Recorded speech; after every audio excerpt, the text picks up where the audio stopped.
ተመግበን ኢየሱስን ግንዱን ውሃውንም እየጠጣን ምንጩን ደግሞ ወዲያ ጥለን ያም ከንቱ ይህም ከንቱ ዓይኖቻችን ጌታን ይመልከቱ። ያም ከንቱ ይህም ከንቱ ዓይኖቻችን ጌታን ይመልከቱ። የሚፈውሰን ጌታ ኢየሱስ የሚያኖረን ጌታ ኢየሱስ ዓይኖቻችን ፍሬ ላይ ነው።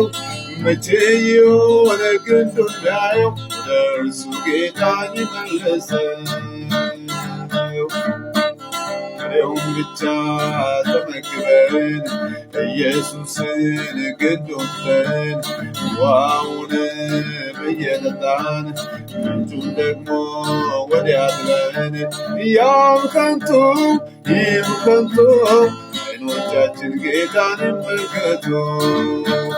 ያም ከንቱ ይህም ከንቱ ዓይኖቻችን ጌታን ይመልከቱ።